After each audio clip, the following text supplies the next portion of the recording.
Okay, so in this video, I'm going to show you how you can send out your Zoom invitations to your students right from your Cyberschool Classroom. It's actually very easy to do. But first, we need to go through a little bit of a setup.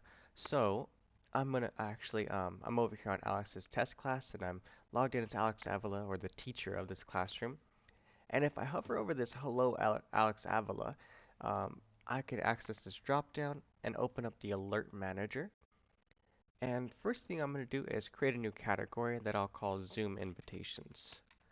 Invitations, save. Okay, so with this category created, I can start sending out some alerts for Zoom invitations. Now the problem is I don't have any subscribers. So even if I start sending out emails to the Zoom invitations, they aren't really going to anybody. And so the way we're going to fix this is I'm just going to refresh really quickly. And I'm going to go ahead and add a text box. And in this text box, let me go ahead and start configuring this. I'm going to call this Zoom invitation opt-in, something arbitrary. And let's see here. For the text, I'm going to say to opt in to receive, actually, let's say to start receiving emails for the Zoom invitations. Fill out the form here, and then be sure to toggle or check the email for Zoom invitation category on Alex's test class. So this second line may not make a whole lot of sense to you, um, but let me explain what I mean in just a moment. Let me increase the size of this, and let's change this here to a link, and this link is going to district subscribe. And it should be the same for everybody, so you can go ahead and change this link to district subscribe as well, unless it was changed by your admin, but most people don't change it. So just go ahead and type in this district subscribe and test it out. If it doesn't work, get with your admin to find out what the actual link is. But the end goal is that we're going to go to let me go ahead and duplicate this.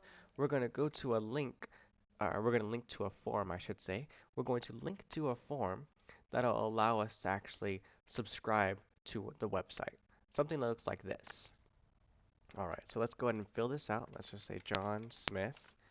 Let's say jsmith at justforkids.org. Probably not a real, website or anything like that. We'll say something arbitrary for the phone number.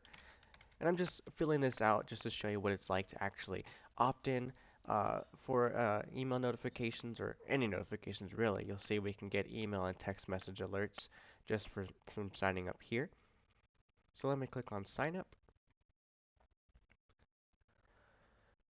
Alright, so when your students actually sign up, they'll be taken to this update and alert preferences. And here we have subscription settings.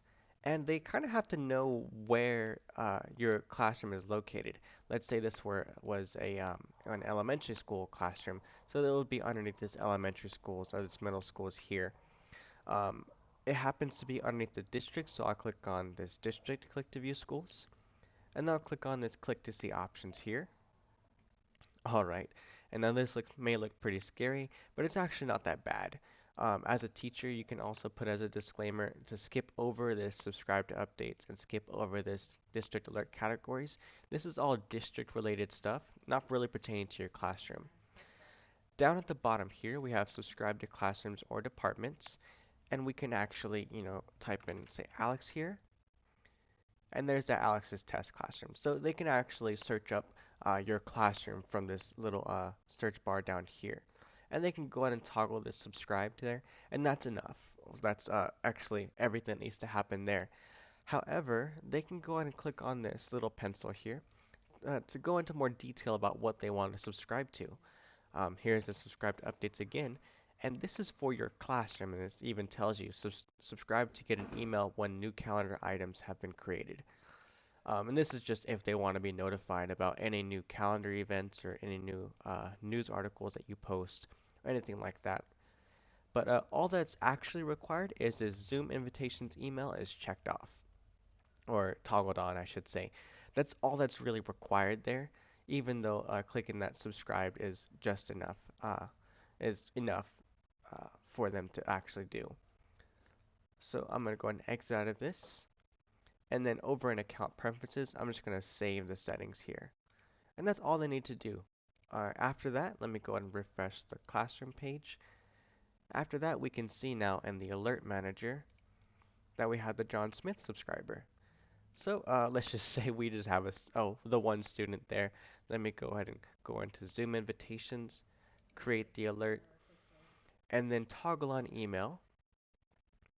And then for message content, we'll say Zoom invitation, and we'll say 4/6/2020, just to put the date on there. And for the content, we'll just say, please join my Zoom meeting here. And then we'll put like I'm not sure how Zoom works, but if they provide a link for you, we'll just put that link there.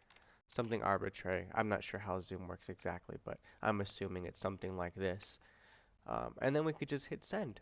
And it's really that simple. This Zoom invitation, this message here, will be emailed to everybody who's placed in your subscribers there.